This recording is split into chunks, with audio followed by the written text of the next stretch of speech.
Eu sou a professora Patrícia e o nosso encontro de hoje é para juntos estudarmos sobre história! Mas antes, corre! Pegue o seu material, pegue o seu lápis, a sua borracha, a sua apostila e uma garrafinha com água! E vamos para mais uma aula de História! Hoje nós vamos estudar sobre a vinda dos imigrantes europeus para o Brasil. Sim, com o fim da Lei Áurea, eles vieram para trabalhar nas fazendas de café. Porém, antes mesmo da Lei Áurea ser assinada, alguns fazendeiros, meados do século XIX, alguns fazendeiros já começaram a contratar imigrantes da Itália, da Alemanha, para trabalhar no interior de São Paulo. Esses países estavam sofrendo com a guerra e esses camponeses enfrentavam muitas dificuldades para sobreviver em seus países. Então, eles encontraram a oportunidade de sobreviver aqui no Brasil. Então, eles pensaram, não, eu posso dar uma vida melhor para a minha família. Vou trabalhar no Brasil. E assim eles fizeram. Começaram a vir, para possuir terras aqui no Brasil, sim. Então, eles começaram a migrar aqui para o Brasil, encontrando esta possibilidade. Nicolau, aqui tem um você sabia? Nicolau Vergueiro foi o primeiro fazendeiro a contratar imigrantes. Ele contratou mais de 3.000 colonos alemães para trabalhar em suas fazendas. Os imigrantes europeus chegaram para trabalhar nas lavouras de café. E eles vieram, acreditando que eles iriam dividir meio a meio. A promessa que lhe foi, eles nos seus países lhe prometeram que iriam se dividir meio a meio. Então o fazendeiro ficaria com a metade dos lucros e os imigrantes com a outra metade. Porém, quando iria fazer essa divisão, quando os fazendeiros faziam essas divisões, começavam a descontar a despesa da viagem dos imigrantes, descontava a moradia, descontava a alimentação que o imigrante só podia comprar na mão do fazendeiro. Então, o imigrante ficava com quase nada. Então, dificilmente o imigrante conseguia comprar suas tão sonhadas terras. Os gastos da viagem, gente, eram altíssimos.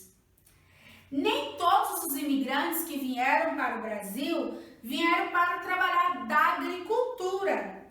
Havia outras possibilidades para os imigrantes, inclusive para que eles pudessem trabalhar como operários nas fábricas.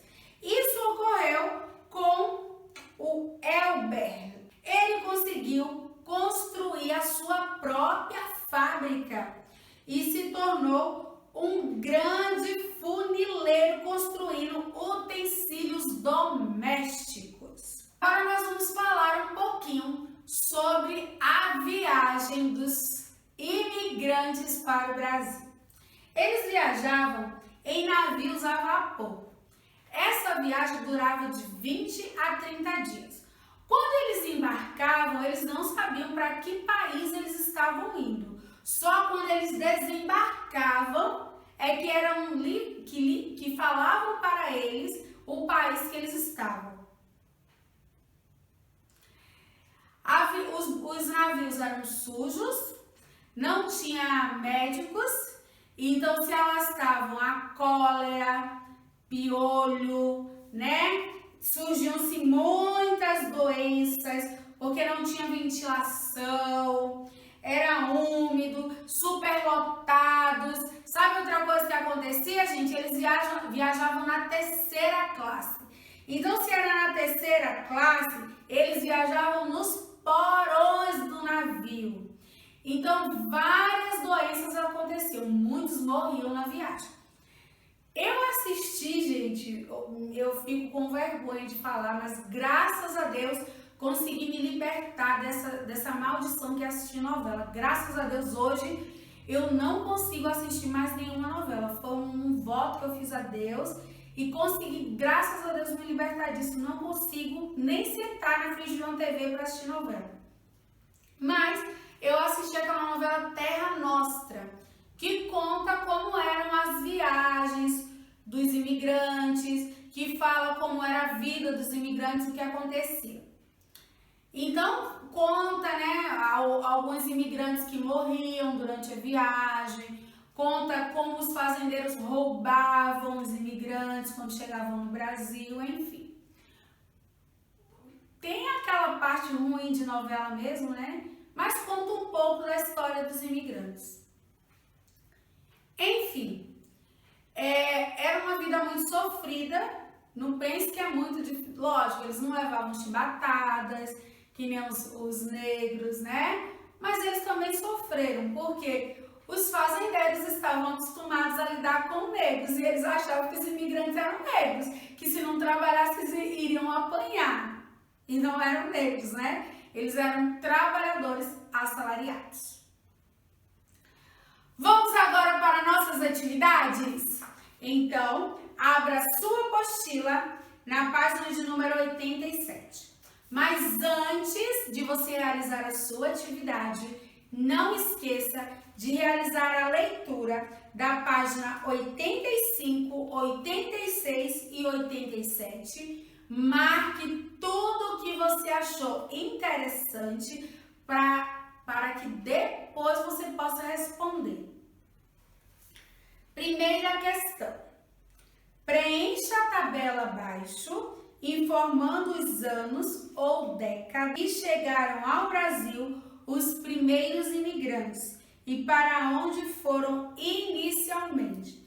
Então, você vai descrever alemães chegaram ao Brasil e qual foi a cidade, quando os espanhóis chegaram, qual foi o ano e qual foi a cidade, os italianos e qual foi a cidade, os japoneses e a cidade, o ano que os poloneses chegaram, qual foi a cidade, o ano que os sírios chegaram e qual foi a cidade, e o ano que os suíços chegaram e qual foi a cidade. Vamos agora para a página de número 88, agora é sua vez. Lembrar quais foram os grupos sociais existentes no Brasil no século XIX? Complete as frases a seguir com as palavras que estão embaralhadas abaixo, preenchendo corretamente todos os espaços em brancos. Então, nós temos aqui as palavras discriminação, preconceito, imigrantes, negros, terras, África, escravo, libertos, salários, diferenças, senzalas, mestiços. Letra A. O trabalho, tracinho, era a base da economia brasileira, pois tanto indígenas nativos como escravos negros trazidos da tracinho faziam trabalhos forçados nas lavouras de café e de cana, nas minas de metais preciosos e em diferentes tipos de atividades manuais e industriais. Os escravos negros moravam em tracinho e não recebiam tracinho. Eles se tornaram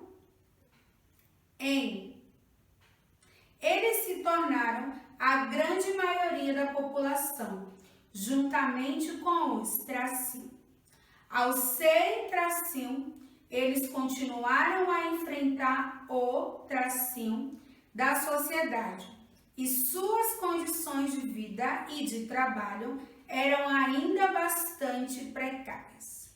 Letra B. Os tracinho europeus recebiam salários pelos trabalhos que faziam, porém, nem sempre conseguiam comprar, adquirir bens como fruto de seu esforço, pois a maior parte dos lucros ficavam com os fazendeiros. Esses preferiam trazer imigrantes da Europa a contratar a mão de obra dos e mestiços. Letra C. O mesmo com o fim da escravidão, as sociais continuaram a existir no Brasil. Talvez a maior consequência desse passado seja a racial, muito presente nas relações entre as pessoas ainda hoje. Segunda questão. Pesquise qual o histórico social dos dias 13 de maio e 20 de novembro como as datas comemorativas no Brasil. Ambas estão relacionadas com a memória da escravidão no país. Qual dessas datas é mais comemorada no Brasil atual? Faça um painel comparativo com seus colegas de turma, exponha no mural da escola. Bom, você irá responder essa pergunta, que é uma resposta pessoal, e eu gostaria que você fizesse, não precisa fazer um painel grande, mas em uma folha de sulfite, faça um desenho ou um recorte falando sobre ou dia 20 de novembro ou dia 13 de maio. Tire uma foto e envie por Eclass, porque eu estarei dando visto, tá? Via Eclass. Questão de número 3. Utilizando as palavras do quadro abaixo, crie uma frase que justifique a seguinte afirmativa. A lei que aboliu a escravidão no Brasil foi o resultado de diversas transformações que vinham ocorrendo no país e no mundo. Então, você vai utilizar a palavra Inglaterra, trabalho livre e assalariado, imigração e escravidão e vai formar a frase. Eu espero ter contribuído para o seu aprendizado. Aguardo você na próxima aula. Fique com Deus!